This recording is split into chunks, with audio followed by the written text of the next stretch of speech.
वक्त खड़ा हूँ मुख्यमंत्री अशोक गहलोत के मकान। यहाँ आप देख सकते हैं, यहाँ पर जोधपुर का एक खटीक समाज वो न्याय के लिए दर दर भटक रहा है।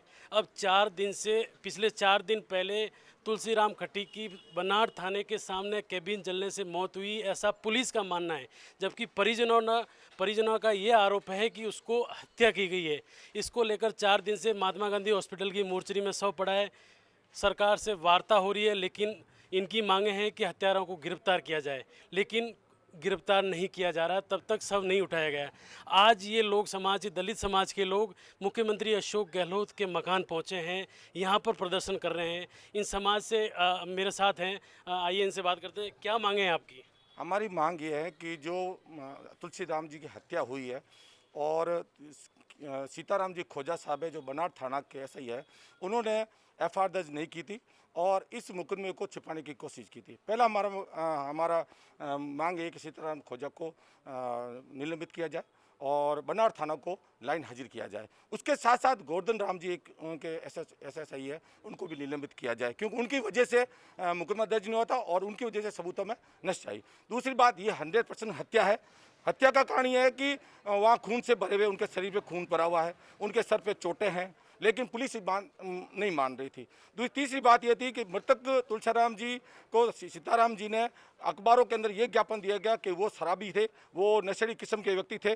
और हमने जब सीताराम जी से अवगत किया कि आपने ऐसा स्पेस किस लिए दिया, जब उन्होंने कहा कि उन्होंने झूठ बोला कि हमने ऐसा कोई स्टेटमेंट नहीं दिया। लेकिन जब हम अखबारों से ये उनके संवाददाता से हमने जब पूछा तो उन्होंने कहा कि ये ऑफिशियली स्टेटमेंट है और सीताराम जी एसआई ने हमें ये स्टेटमेंट दिया, उसके आधार पर हमने ये दा।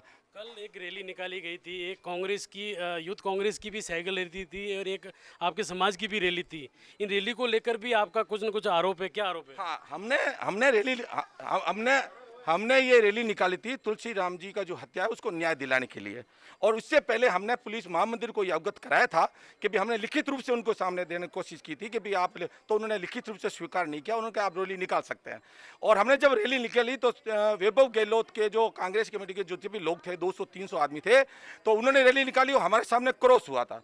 और मुझे सोचकर बड़ा अचंभा होता है कांग्रेस सरकार को देखते हुए कि हमारे दलितों के महामंदिर थाने ने मुकदमा दर्ज किया और महामारी एक्ट के अंदर हमारे खिलाफ मुकदमा किया, जबकि वैभव गहलोत के जो सरकार, राजस्थान सरकार के जो अशोक गहलोत जी के कांग्रेस सरकार है, उनके जितने भी सदस्य थे, जितने भी रैली निकाली, उसके खिलाफ किसी प्रकार का मुकदमा दर्ज नहीं हुआ। कहीं ना कहीं इनका मानना है कि जोधपुर पुलिस का दोगलापन साफ नजर आ रहा है। एक तरफ मुख्यमंत्री के पुत्र वैभव गहलोत के लिए पूरा पुलिस लवाजमा लग जाता है, तो एक तरफ दलितों की सुनने वाला कोई नहीं है। कहीं ना कहीं इन दलितों की रैली के साथ और वैभव गहलोत की जो रैली थी उस पर सोशल डिस्टेंसिंग के चालान काटे गए, जबकि इन पर महामारी का मुकदमा भी दर्ज किया गया। हालांकि कहीं ना कहीं ये आरोप ये लगा रहे हैं कि हमारे साथ इस तरीके का पुलिस ने नाइंसाफ़ी की है। अब ये देखना होगा कि इस परिवार को मुख्यमंत्री अशोक गहलोत के गृह जिले में ये दलित परिवार, ये दलित समाज बैठा है धरने पर, अब इनको कब न्याय मिलता है ये मुख्यमंत्री खुद स्वयं तय करेंगे। वीडियो जर्नलिस्ट संजय आशोभा के साथ अशोक शर्मा, राजस्थान तक, जोधपुर।